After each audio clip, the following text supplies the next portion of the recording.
এটা হচ্ছে কাঁচা টমেটোর চাশনি। পোড়া বেগুনের ভর্তা বানাচ্ছি শুকনো মরিচ দিয়ে, সেই সাথে ফুলকপির ভাজি। হ্যালো এভরিওয়ান, আসসালামু আলাইকুম। আজকে আপনাদের সাথে তিনটা রেসিপি শেয়ার করব। আশা করব পুরো ভিডিও জুড়ে সাথে থাকবেন। কাঁচা টমেটো আমি এখানে রেগুলার কাট করে কেটে নিয়েছি চাশনি করার জন্য, সেই সাথে ফুলকপি, নতুন আলু আর হচ্ছে বিচিওয়ালা শিম ভাজি করার জন্য কেটে নিয়েছি। আর হচ্ছে একটা মাত্র বেগুন পুড়িয়ে ভর্তা বানাবো। রান্নার জন্য যা যা লাগবে সব কিছু গুছিয়ে নিয়েছি। এবার একটা ফ্রাই প্যানের মধ্যে দিয়ে দিচ্ছি রান্নার সয়াবিন তেল। এরপর দিয়ে দিচ্ছি এখানে আমি পেঁয়াজ কুচি আর হচ্ছে কাঁচা মরিচের ফালি। আমার ঠিক যতটুকু পরিমাণে চাই ঠিক ততটুকু পরিমাণেই দিয়ে দিয়েছি। এবার এটা খুব ভালোভাবে নেড়ে চেড়ে নিচ্ছি। একটু সফট হয়ে আসা পর্যন্ত ওয়েট করবো, একদম বেরেস্তা করব না, যেহেতু এগুলো ইন্ডিয়ান পেঁয়াজ, বেরেস্তা করলে পুড়ে যাবে। তারপরে দিয়ে দিচ্ছি কাঁচা টমেটো, এই যে দিয়ে দিলাম। এবার একটু নেড়ে চেড়ে নিচ্ছি, তা না হলে পেঁয়াজটা আবার পুড়ে যাওয়ার চান্স থাকে। তো আমি যেটা করব, স্বাদ মতো নুন দিয়ে দিলাম, সেই সাথে দিয়ে দিচ্ছি সামান্য পরিমাণ হলুদের গুঁড়ো আর হচ্ছে ধনিয়া গুঁড়ো আর টেস্ট অনুযায়ী লাল মরিচের গুঁড়ো।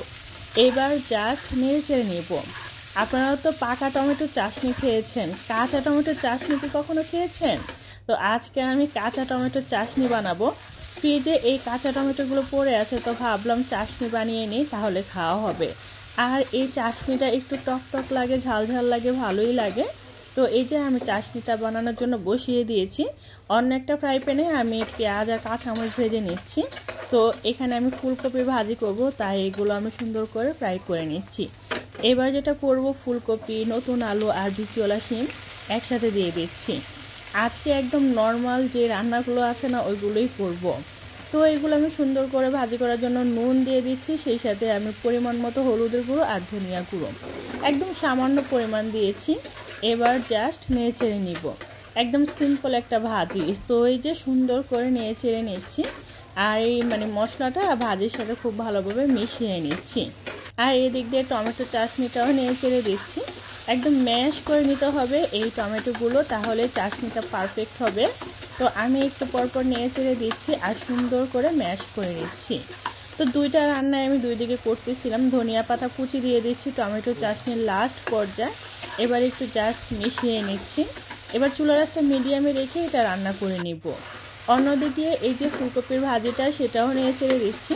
আর একটু ঢাকনা দিয়ে ঢাকার কারণে জাস্ট একটু পানি উঠে গিয়েছে, তো এটাও শুকিয়ে যাবে। আর এই তো ফাইনালি আমার টমেটোর চাশনি। দেখতেই পাচ্ছেন কত সুন্দর দেখা যাচ্ছে না কালারটা, আর খেতে অনেক বেশি ভালো লাগছিল, টক টক আর হচ্ছে ঝাল ঝাল। তো যাই হোক, আমি যেটা করব, একটা পাত্রর মধ্যে এই চাশনিটা তুলে নিচ্ছি।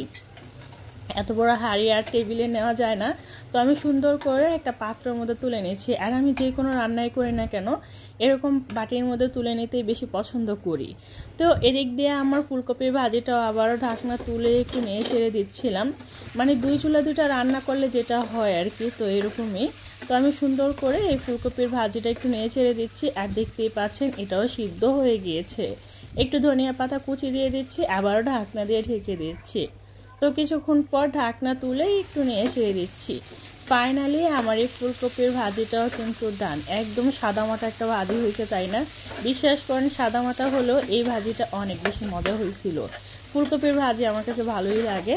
তো যাই হোক, ফুলকপির ভাজিটাও আমি একটা পাত্রের মধ্যে সরাসরি নিয়ে নিচ্ছি। এই তো ফাইনাল লুক আমি একটু দেখাচ্ছি আপনাদের। দেখেন কত সুন্দর হয়েছে না কালারটা।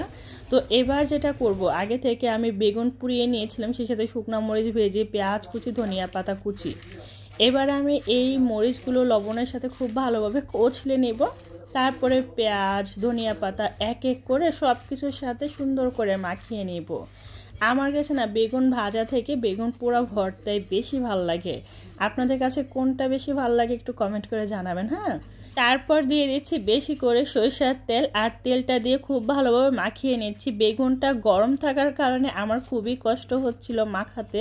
যাই হোক, এই ভর্তাটা অনেক বেশি ঝালঝাল হচ্ছিল, তো আবার একটু সরিষার তেল দিয়ে ফাইনালি এটা একদম মাখামাখির কাজ শেষ। দেখতেই পাচ্ছেন কত লোভনীয় হয়েছে না? এবার একটা পাত্রের মধ্যে এই ভর্তাটা সুন্দর করে নিয়ে নিচ্ছি। তো সব কিছু আমার রান্না বান্নার ডান। দেখতেই পাচ্ছেন আমি এক এক করে সব কিছু শেয়ার করবো আপনাদের সাথে। এই যে পোড়া বেগুনের ভর্তা, সেই সাথে হচ্ছে কাঁচা টমেটোর চাশনি, আর হচ্ছে ফুলকপির ভাজি। এবার যেটা করব, গরম গরম ভাত নিয়ে নিব। আমি আমার প্লেটের মধ্যে গরম গরম ভাত নিয়ে নিচ্ছি। গরম গরম ভাতের সাথে আপনি যদি শুধু মরিচ পুরেও খান, আমার কাছে মনে হয় সেই খাবারের টেস্টটাই অন্যরকম। এক হচ্ছে পান্তা ভাত, আর এক হচ্ছে গরম ভাত, কিন্তু মিডিয়াম যে ঠান্ডা একটা ভাত থাকে না, ওইটা আমার কোনো প্রকারই ভালো লাগে না। যাই হোক, আমি আমার প্লেটটা সুন্দর করে সাজিয়ে নিয়েছি। এবার হচ্ছে খাওয়া দাওয়ার পালা। তো আচ্ছা, আমার আজকের এই ভিডিওটা কেমন লাগছে অবশ্যই কমেন্ট করে জানাবেন, ঠিক আছে? ভালো লাগলে লাইক কমেন্ট শেয়ার করে দিবেন, চ্যানেলটা সাবস্ক্রাইব করে রাখবেন, আর পেজে লাইক ফলো দিয়ে সবসময় সাপোর্ট করবেন। আমার আজকের ভিডিওর কোন রেসিপিটা আপনাদের কাছে অনেক বেশি ভালো লাগছে সেটা কিন্তু অবশ্যই কমেন্ট করে জানাবেন, ঠিক আছে? সো আজকে এই পর্যন্তই। সবাই ভালো থাকবেন, সুস্থ থাকবেন, অবশ্যই আমার জন্য দোয়া করবেন। আর কে কোথা থেকে আমার ভিডিওটা উপভোগ করতেছেন প্লিজ কমেন্ট করে জানাবেন। আল্লাহ হাফেজ।